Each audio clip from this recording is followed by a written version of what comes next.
When you hear the people in the body positive movement talk, they often come out as very loving and caring, like they care about you. But honestly, what they're doing is actually quite dangerous because by condoning your actions, your eating habit, and make it sound like it's not your fault or that you shouldn't try to be healthier if that's not what your body feels like, they're actually making it very dangerous for you, for everyone.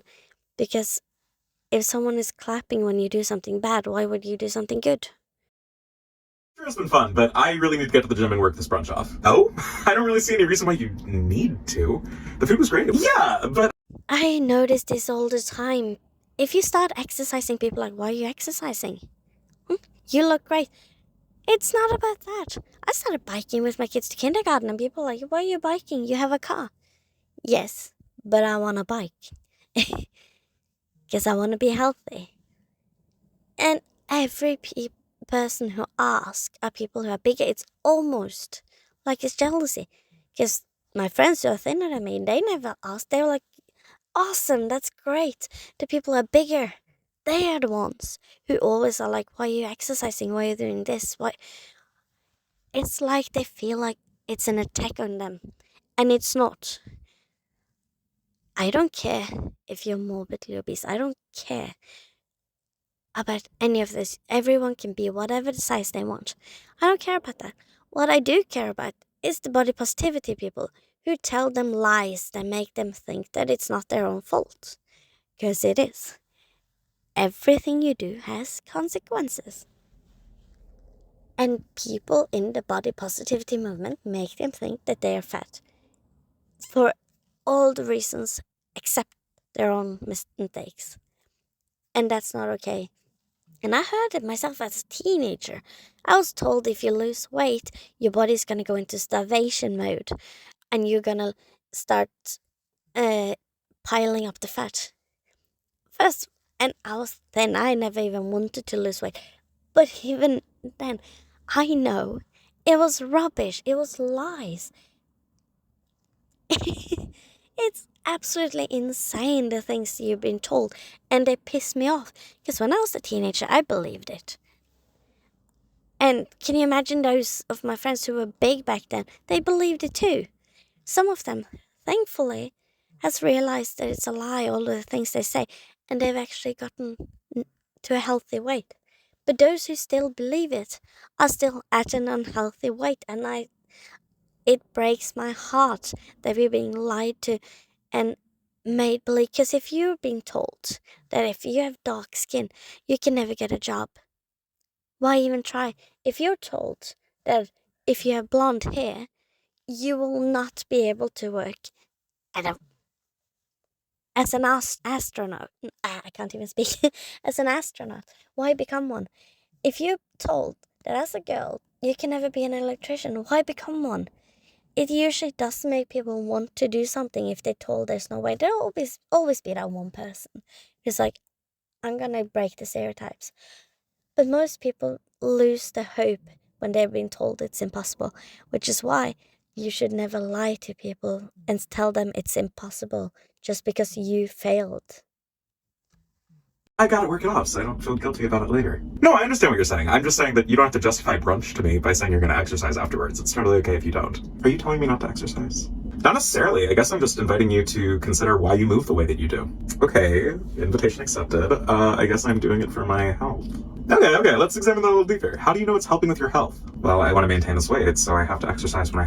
There are two different things in this world. You have getting thin and getting healthy, and those two don't have to be at the same time.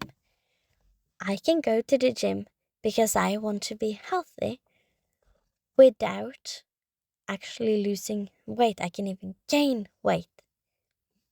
Weight and health is not the same. You can go to the gym and gain weight and still be healthier than you were when you before you went to the gym. And again, don't ask anyone to justify why they want to go to the gym. If I want to go to the gym, let me go to the gym. And don't come here and be like, oh, but you look great. Yeah, some people just want to do the mundane task of running without sounding like their lungs are gonna collapse because they have so bad conditions. Just let people train, and don't tell them they are already thin enough or they're already healthy enough. You don't need to lose weight unless they're telling you specifically they're doing it to lose weight, because most aren't. Well, exercising after brunch isn't really going to help you maintain this weight, and maintaining this weight probably doesn't actually matter all that much anyway, but that's a different conversation. I guess what I really want to ask you is, do you enjoy it? I've never ever in my life, while going on walks, while going to the gym, while going for bike rides, whatever, I have never met someone who says, God, I wish I was on the sofa eating some chocolate instead. People are happy when they're out bike riding, when they're out exercising, when they're out running, when they're out walking. People are happy doing it.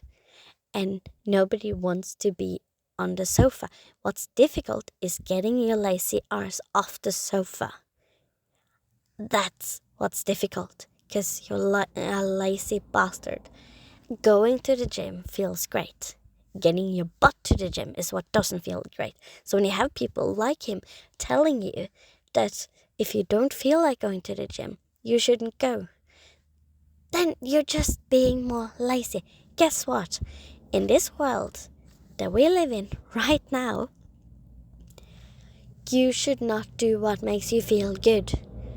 That's why you have moms telling their kids no. Because if we always do what makes us feel good, we're not gonna feel good. Because the things we want to do, like eat candy, drink soda, go to McDonald's every day, are things that are gonna be horrible for our health, but it's what we want to do. But it's not good for us. You're an adult. You shouldn't have to have a mom standing behind you telling you no. You should be an adult enough to look at yourself and realize this is not good for me. So honestly, stop being man children. Stop being women children. Stop being children. Honestly, to God, why has this world turned into a bunch of adult crybabies that can't actually deal with their own consequences? Stop eating crap. Stop sitting on the sofa every day watching TV. Get your lazy bum off the sofa, go for a walk, and stop stuffing yourself full like a bloody pig. Who enjoys going to the gym after brunch? Probably very few people, and I'm just saying that if you're not one of the people who enjoy it, you probably shouldn't. So no one should go to the gym after brunch? No, you should not exercise after brunch because you just said that you don't enjoy it. I repeat myself, stop being adult crybabies, or rent a mom so you can have someone who actually tells you no. Honestly, join the bloody military if that's what you have to do to stop being a man-child and learn what no means. Because honestly, we have become a bunch of lazy, unhealthy, horrible people who don't understand that we can't be children forever. We have to learn to deal with the consequences of our actions. We have to become adults. So stop being a man-child. Stop being a crybaby and actually look at yourself. Look at what you're doing and stop it. But if you want to do something better with yourself and actually want to be an adult, you should start trading this year. And I'm not talking about going on those crazy day trading. I don't recommend it in any way or form. That's how you lose all your money. But every month, put some of your money away, the money you were supposed to use on junk food, put it into the stock market. Because it might not go great right now, but it will help you in 5 years, 10 years. You will see a lot more benefits of putting your money into the stock market. And put everything you were supposed to use on junk food into the stock market. I trade and I put money every month into the stock market for me, for my kids, for my husband, so that we will have money in 10 years' time. And if you don't know what to trade with, I'll put a link to I'll put a link to the app that I use in the comments, and I absolutely love it. I've tried many different stock market apps, but I absolutely love this one. But don't fall for the trap to day trade, because they do have day trading on this app as well.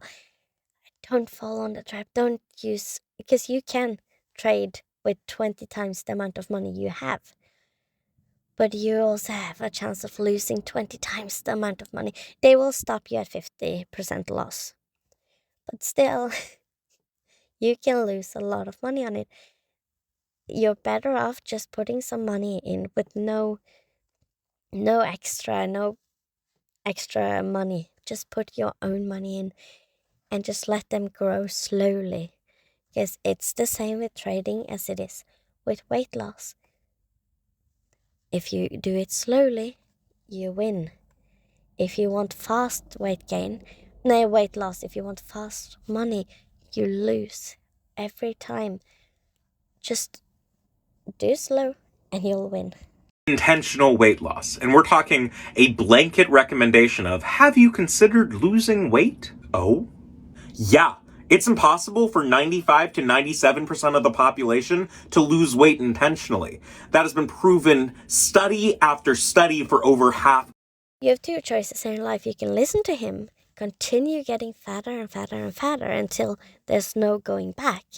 Or you can listen to me and I can tell you how you can lose your weight. Because it's not difficult. Well, it's hard because you have to actually tell your brain no, but it's not difficult. The first thing you have to do is start exercising, obviously. You don't need to do much. Go for a walk once a day. Just be consistent. Go for that bloody walk once a day and you'll be good. The second thing you have to do is actually change your eating habit. No eating out unless it's Saturday. No eating out. And no, absolutely no buying things where there's a lot of sugar in it. And you might wonder, how do I know? Yeah, you can look at the calories, but that's not where you should look. Just go to the ingredients, and in the ingredients there will be sugar in any form, as sugar, as syrup, or as corn syrup. I don't know. But you look at the ingredients and you see how far back the sugar is, because the further back the sugar is, the less sugar is in the ingredients. Because in the ingredients, you will find what they have the most of will be the first thing in the ingredients. And then so if it's further back than 3 ingredients, it's relatively healthy. It's not healthy, but it's healthier. If one of the first ingredients are sugar, just yeet that thing away. Be gone. It's not healthy. Even if they tell you it's healthy on the package, they lie. They lie. It's not healthy. And I know some people struggle with reading the ingredients if you have a bad eyesight or whatever. My mom struggled with it, so I know it can be difficult. What you should do then is actually, and I found this on Google, in America, and probably all around Europe too, but I know in America they do have both Amazon and Walmart send food to your home so you don't have to go to the store. Because that's one of the places where I struggle the most, when I go to the store and you get all the smells and everything smells so good and you just want to buy everything. It's so much easier when you go on a screen and you just pick out what you know it's healthy. And you can read the ingredients and everything online and then have it sent to your home. And then you can do that once a week, once a month if you're good at prepping. I'm not. And if you do that, then you will have a lot easier time being healthy. And you can bake pizzas that are healthy.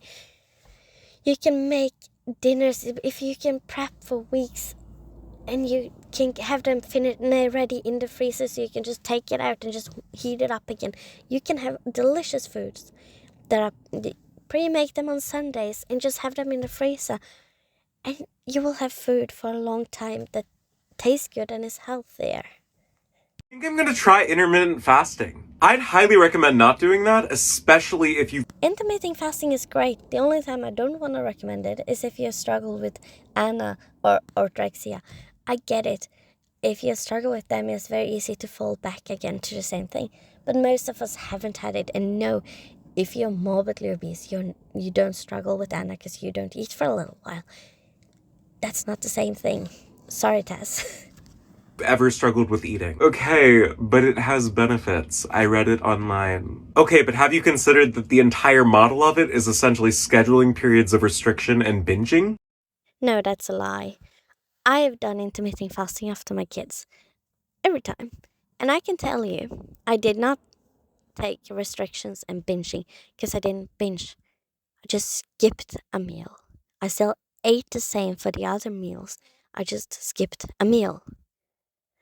You're not supposed to binge. If you binge, then you lose the benefits of intermittent fasting. You're just supposed to eat the same, but just skip a meal. I noticed that the best thing I could do was actually to skip meals at random. So I skipped breakfast one day and then I skipped dinner one day and then I skipped lunch one day. I just skipped at random. The reason I did this is because when I got pregnant, I ate a lot because I constantly puked. So I had to eat constantly to actually give some nutrients to my baby. So because of this, I was constantly having this hunger feeling. And it really frustrated me because I was always hungry and I was always struggling with I need to eat, I can't, I need to eat, I need to eat, I need to eat. So by stopping at random, just no breakfast today, no dinner today, I lost that constant hunger feeling, which helped me greatly in getting back to the body I had before I got pregnant. Because I lost that constantly, I need to eat. And that's also what people who are morbidly obese struggle with, the constant I need to eat. So skipping one meal here and there is sometimes the best thing you can do. Well, that's kind of exactly what it is. And then when you can't make it through all of that restriction without binging, then you're gonna feel like a failure because you're simply giving into your body's primal needs. Okay, but if I can do it successfully, there are health benefits. No health benefit outweighs the cost of potentially relapsing into your eating disorder. Prioritize recovery. This only counts if you've had Anna. And I mean, really had Anna. Not thinking you have had Anna. Truly, truly had Anna. And it's very rare. Most people have a binge eating disorder, not Anna. It's not common. I have seen a lot more people with a binge eating disorder. I see very few people with Anna because it's not common. Feeding your children fast food is basically child abuse. That is a remarkably classist take. If you feed them daily, yes. If you feed them unhealthy food, junk food many times a day, definitely yes. I'm sorry, there are 0 reasons why you should feed your kids crap. 0. Absolutely 0. You can feed them this once a week, once a month. You should never, ever, under any circumstances, feed them junk food daily. It's killing them. And no, you bastard, it's not classist. And honestly, don't tell people who eat unhealthy that it's fine because they're poor. It's not fine. Don't lie to people. Oh, come on. I'm just being honest. How can you justify feeding them that poison? Do you know what the alternative is for most people who regularly eat fast food? To not be lazy and to cook at home. This is the truth. Cook at home. Honestly. Make your food at home. There's no excuse, there's no reason to buy junk food. No. It is to not feed their kids or not feed their kids enough. Healthy food is expensive. Oh, come on. I've been to a grocery store. Fruits and vegetables aren't that expensive. When you compare their caloric values to fast food, yeah, they are. Oh yeah, I forgot all we can eat when we don't eat fast food is of course greens and vegetables. There's no such thing as meat at the grocery stores, eggs at the grocery store. No bread, absolutely no bread in the grocery store. Alright, there is. There is no reason.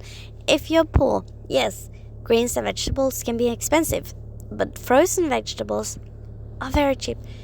And meat, it's a lot more cheap if you buy it in the frozen section.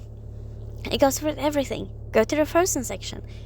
And if you don't want to go to the frozen section, buy food in big quantities when they're on sale and cut them up in easy pieces and put them in the freezer so you can have it when you want. And for example, if you go and you buy a pizza for $10, $20, you can make a lot more pizzas at home if you make them from scratch and freeze them down. The answer to all of your questions is to freeze things down. If you want a free pizza, make your own pizza at home, which is healthier, with healthier buns, with healthier everything, and freeze it down. If you want to make food, make it in big quantities and freeze it down, and you will save a lot of money, and your kids will actually be healthy. It's that easy. Explain. If you calculate price per calorie of broccoli versus price per calorie of a chicken nugget, you are getting far more calories for much less money in a fast food meal than you would cooking at home. So I can't deal with this guy anymore and his insanity, so that was all for today. Bye!